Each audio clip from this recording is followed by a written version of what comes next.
আল্লাহ দিনে রাধে রাধে সব তবে আল্লাহ দিনে রাধে রাধে জয় রাধে রাধে রাধে জয় রাধে রাধে জয় রাধে রাধে রাধে জয় রাধে রাধে তোমার কাঙ্গাল রাখে তোমায় রাধে রাধে তোমার কাঙ্গাল রাখে তোমায় রাধে রাধে তোমার কাঙ্গাল রাখে তোমায় রাধে রাধে তোমার কাঙ্গাল রাখে তোমায় রাধে রাধে চরণে শরণ নিলাম রাধে রাধে চরণ শরণ নিলাম রাধে রাধে তুমি বিনে আর কে আছি রাধে রাধে তুমি বিনে আগে আছে রাধে রাধে এবারে শিকার দয়া রাধে রাধে একবার সে করো দয়া রাধে রাধে জয় জয় রাধে জয় জয় শ্যাম জয় জয় রাধে বৃন্দাবন জয় জয়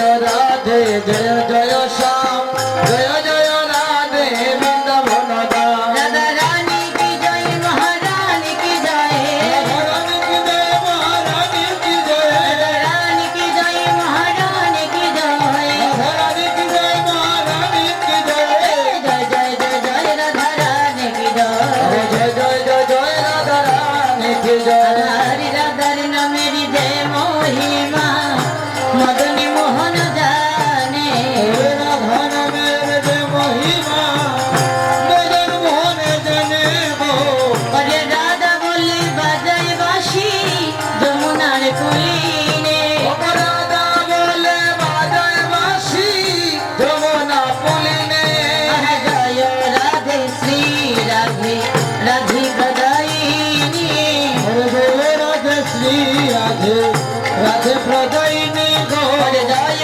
রাধে শ্রী রাধে রাধি প্রদায়িনী জয় রাধে শ্রী রাধে রাধে প্রদায়িনী পীতে পীতে হরি রে অমৃত রকনি হরি বল হরি বল পিতে পিতে হই গো অমৃতে রোখনি জয় রাধে জয় রাধে জয় রাধে জয় রাধে জয় রাধে জয় রাধে জয় রাধে জয় রাধে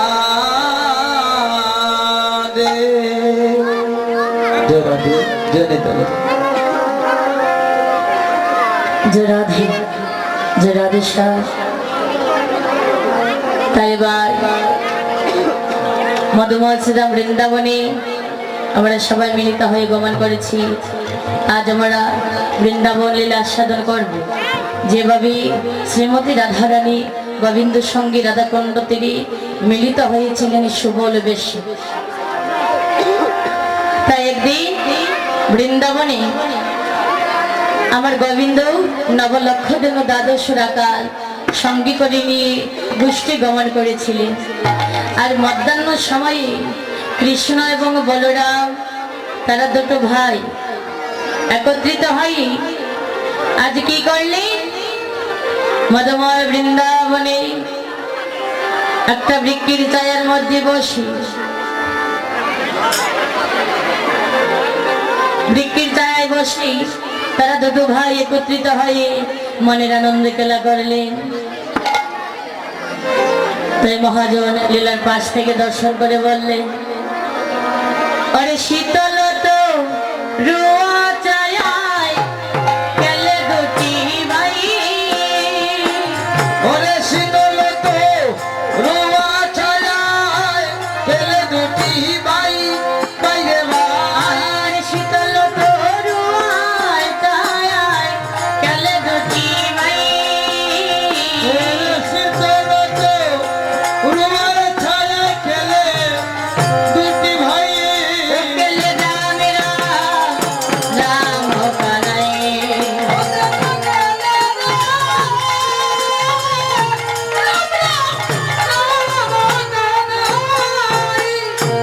এবার শীতল তরোয়া বৃক্ষের নিচে বসি রামে কানে দুটো ভাই মনের আনন্দে খেলা করছি। যখন খেলাটা করছি, খেলা করতে করতে কি হলো, রামে কানাই দুই ভাই দুই দিকে গেলা, রাম কানাই দুটি ভাই দুই দিকে গেল রে রামে কানাই দুই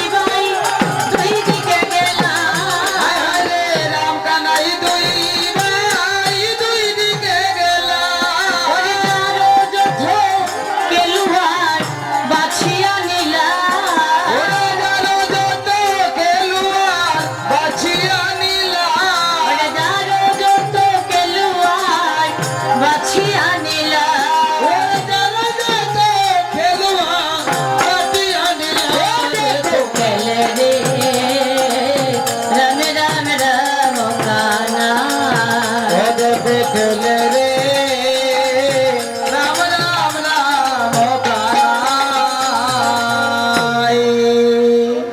আজ রামকানে দুবাই মিলিত হয়ে বৃন্দাবনে যখন খেলা করছি, খেলা করতে করতে কি হলো, রামকানে দুটো ভাই দুদিকে গেলা, যার যত খেলোয়াড় সব বাছিয়া নিলা। তখন কৃষ্ণ এবং বলরাম তারা দুটো ভাইয়ের মধ্যে দুটো পক্ষ হয়ে গেল। এক দলের প্রধান হলো দাদা বলরাম, আর আরেকটা দলের প্রধান হলো স্বয়ং শ্রীকৃষ্ণ। তখন গোবিন্দ মনে মনে ভাবলেন, আমাদের দুটো ভাইয়ের মধ্যে দুটো পক্ষ হয়ে গিয়েছে, রাধে রাধে। তবে একটা দল জয়ী হবে আর আরেকটা দল কিন্তু হেরে যাবে। তবে খেলা তো করবো সত্য, আজ এমন ভাবে খেলা খেলব, বৃন্দাবনের যত রাখাল আছে সবাইকে সঙ্গে করে নিয়ে আমরা খেলবো। তখন দাদা বলরামের কাছে গিয়ে বলছি, আরে ও দাদা, দাদা দাদা দাদা বলে যখন ডাকতে শুরু করলো, দাদা বললো কানু কি হয়েছে? বললো দাদা রে, আজ মনে বড় সাত জেগেছি, সব রাখালগণ সঙ্গে করে নিয়ে খেলবো। বলরাম বললো কানাই, খেলবো তো সত্য, তা তো ভালো কথা, তবে তুই যে খেলাটা খেলবি খেলার নামটা কি? কৃষ্ণ বলল, দাদা অনেকে ছোটবেলায় বাল্য সময় আমরা সেই খেলাটি করেছিলাম, আজ মনে হলো তাই ওই খেলাটি বৃন্দাবনে খেলবো। নামটা কি? একজনের কাঁদি আরেকজন চড়ব, নাম হলো হাতে ঘোড়ার খেলা। রাধে। দাদা বলল, কানাই বেশ সুন্দর একটা খেলার নাম বলেছিস, বহুদিন হয়ে গিয়েছি ভাই এমন খেলা খেলি না রে, তবে হে আজ আমি কিন্তু মনের আনন্দে আজ তোর সঙ্গে খেলাটি করব। তবে দেখিস ভাই, আমাদের ভাইয়ের মধ্যে কিন্তু দুটো পক্ষ হয়েছে, এক দলের প্রধান হলে তুমি, আরেক দলের প্রধান হলাম আমি। গোবিন্দ বলল, দাদা তা তো সত্য, তবে এই দুটো দলের মধ্যে কিন্তু একটা দল জয়ী হবে আর একটা দল হেরে যাবে, আর সেই জয়ী দলের জন্য আমি একটা পণ রাখবো। কিসের পণ? বলরাম বলল, কিসের পণ রাখবো? তখন গোবিন্দ বলল, দাদা তুই সন্তকে বলছি, আজ হুকর কেলা তেরে ভাই যা দল হারিবে, আজ তোর খেলা ছেড়ে ভাই যে দল হারিবে। আজ হুকর কেলা থিরি ভাই যা দল হারিবে, আজ তোর খেলা ছেড়ে ভাই যে দল হারিবে। ওরে বংশী বটে তলে লইয়া রাতি আয়া শিবে, ওরে বংশী বাটার তলে লইয়া রাখি আসিবে। ওরে বংশী বটের তলে নিয়া রাতি আয়া শিবে। ওরে বংশী বাটার তলে নিয়া রাখি আসিবে। বলরাম বলল, কানাই বেশ সুন্দর তো মনে রেখেছিস, তবে হে যে দলটা হেরে যাবে জয়ী দলকে কাঁধে করে নিয়ে বংশী বটে চলে যাবে। এদিকে বলরাম বলল, কানাই আমাদের যত রাখাল আছি, তবে একটি কাজ কর, যত সকা আছে সবাইকে তুমি ডেকে আনো, কে কার পক্ষে যাবে শীঘ্র করে দুটো ঢল বেঁধে আমরা খেলা শুরু করব।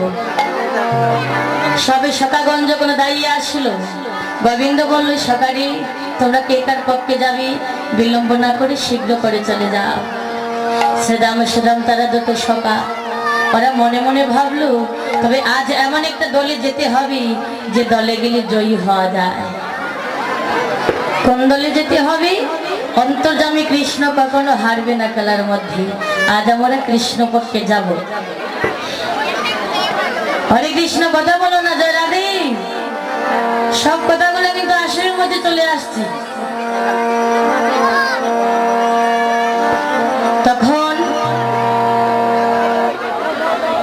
সুবল ছিল আড়ালে, সুবল কিন্তু আমার গোবিন্দের মরম একজন সখা, যার কাছে আমার গোবিন্দ তার গোপন কথা মনের কথা করলে বলে, কারণ মনের মরম কথা কিন্তু যার তার কাছে বলা যায় না। মনের মরমই যদি না হয়, অন্য কারো কাছে যদি মরম কথাটা বলে তাহলে কথাটা হাসির পাত্র হয়ে যায়। তখন সুবল মনে মনে ভাবছি, কানাই তবে আজ আমি এমন একটা দলে যাব রে, যে দলে গেলে আমি হেরে যাই, আর তোর মতো ভাইকে যদি আমি কাঁধে করে নিয়ে একবার বংশীপতির তলি যেতে পারি, তাহলে আমার জনমটা যে ধন্য হয়ে যাবে। কৃষ্ণ ভক্ত সুবল যখন ওই কথা মনে আনলো, কানাই গিয়ে বলছি, আরে সুবল, তুই কি খেলা করবি না? হে খেলবি, তবে তুই শোন, আজ আমি জানিস কার পক্ষে যাব? আজ যাবো আমি দাদা বলরামের পক্ষে। বলারই পক্ষে গিয়ে সুবল দু বাহু তুলে নৃত্য করছি। সত্যভাবে বিভোর হয়েছি, বদনে মৃদু মৃদু হাসি, নয়নের মধ্যে জল, হাতে তালে দিয়ে গোবিন্দকে বলছি, ওরে কানাই রে, হারিলে ভালো, জিতলে ভালো, আমার হারলে ভালো, জিতলে ভালো, ভালো, জিতলে ভালো, আমার হারলে ভালো, জিতলে ভালো। ওরে আমি কাঁধে নিব শিকনে কালো, হারিলে ভালো, জিতলে ভালো, আমার কাঁধে নিব চিকন কালো, হারলে ভালো, জিতলে ভালো। হারিলে ভালো রে, জিতলে ভালো আমার, আমার হারলে ভালো রে, জিতলে ভালো। হারিলে ভালো, জিতলে ভালো, আমার হারলে ভালো, জিতলে ভালো। সবে জয় রাধে গোবিন্দ বলো, হারিলে ভালো, জিতলে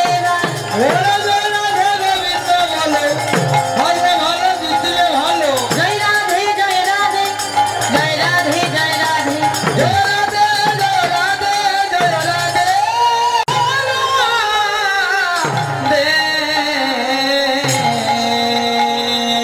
এবার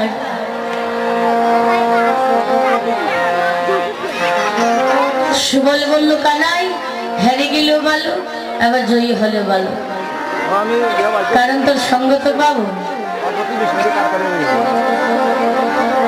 তখন কি করলো?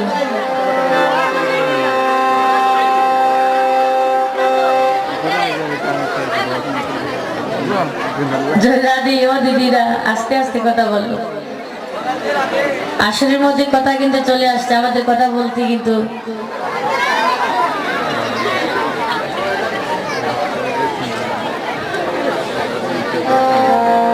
আস্তে আস্তে যান, এখানে প্রসাদ বিতরণ করা হচ্ছে, ধীরে ধীরে যান, কি সেই মহাপ্রসাদ খেয়ে আসে।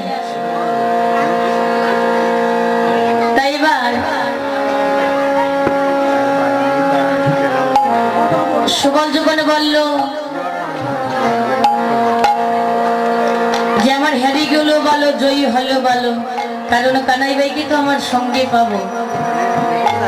শ্রীদাম সুদাম গিয়েছি কৃষ্ণ পক্ষে, দাদা বলা এসে বলছি, কানাই আর বিলম্ব না করি খেলাটা তোমার শুরু করে দাও।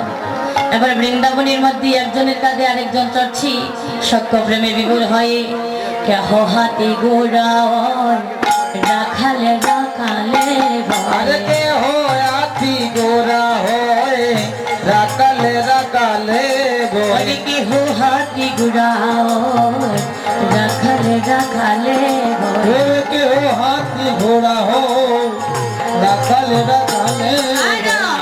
এইভাবে খেলায় আরম বেলা গো, এইভাবে খেলায় আরো বেলা।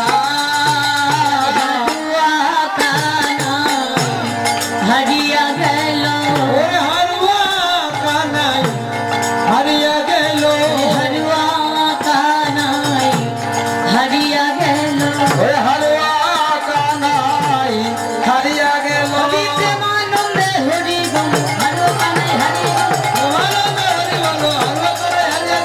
হরি বল হরি বল, হরি বল হরি বল,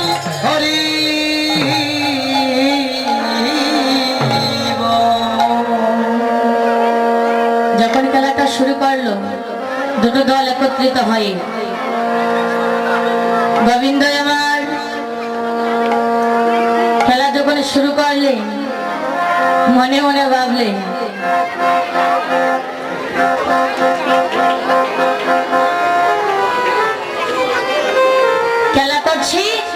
আর মনে মনে ভাবছি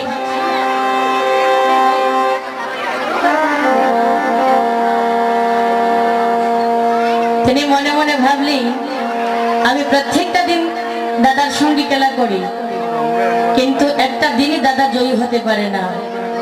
আজও যদি আমি জয়ী হয়ে যাই, দাদা আমার হেরে যায়, তাহলে দাদা বলরাম কোনোদিন আমার সঙ্গে খেলা করতে আসবে না। গোবিন্দ খেলা করছেন, মনে মনে ভাবছি এখনো সময়, সুবল কোথা থেকে ধাইয়া আসি, এভাবে হাত তুলে বলছি, আরে ও কানাই, আয় ভাই আয়, আমি তোর কাঁধে চড়বো। যখন সুবল এভাবে হাত তুলে কানাই কানাই বলে ডাকছি, তখন আমার গোবিন্দ সুবলের বদনের দিকে যখন লক্ষ্য দিয়েছি, সুবলের বদন দর্শন করি, সে রাধা বদনে মনে হয়ে গেল প্রভু আমার রাধা ভাবি বিমূঢ় হয়ে নয়নের জলে বুকবাসী। তখন আর খেলা করতে পারেনি, সে খেলার মধ্যে হেরে গেল। বৃন্দাবনে দাদা বলরামের জয়ধ্বনি হচ্ছে, এখনো সময় শ্রীদাম আর সুদাম যখন শুনতে পায় যে কানাই খেলার মধ্যে হেরে গিয়েছি, দাদা বলরাম জয়ী হয়েছে, ওরা দুটো সকাল আঘাম্বিত হয়ে কানের কাছে ছুটে আসছিল, এসে বলল, কানাই, আরে ও কানাই, তুই বলতো দেখি কেন খেলার মধ্যে হেরে গেলি? হ্যাঁ রে, শুনেছি কৃষ্ণ পক্ষ নাকি বড় গুরন্ধকার, আজ কিন্তু তুই সেটা প্রমাণ করে দিয়েছিস। কথাটা কিন্তু সত্য কথা বলছে, কারণ যে ভক্ত মন প্রাণে সবই কিছু গোবিন্দ চরণে অর্পণ করে দেয়, গোবিন্দকে চিরটা জনমেরই মতো আপন করে নিতে পারে, ওই কৃষ্ণ ভক্তের জন্মে কোনোদিন সুখ হয় না। সারাটা জন্ম তার নয়নের জলে বাঁচতে হয়, কারণ প্রভু ভক্তির নয়নের জল যে বড় ভালোবাসে। শ্রীদাম সুদাম বলছি, শিখা নাই, আমরা বড় ভুল করেছি রে। হ্যাঁ, আজ তোর পক্ষে খেলা করতে এসেছি, আর যদি কোনোদিন খেলা করতে আসি, তবে কৃষ্ণ পক্ষে আমরা কখনো কোনোদিন খেলা করতে যাব না। গোবিন্দ বলল, শ্রীদাম, দুটো দল যখন হয়েছে, একটা দল জয়ী হবে, আরেকটি দল হেরে যাবে, তা তো হবেই বটে, তাহলে তো দুঃখ করছিস কেন?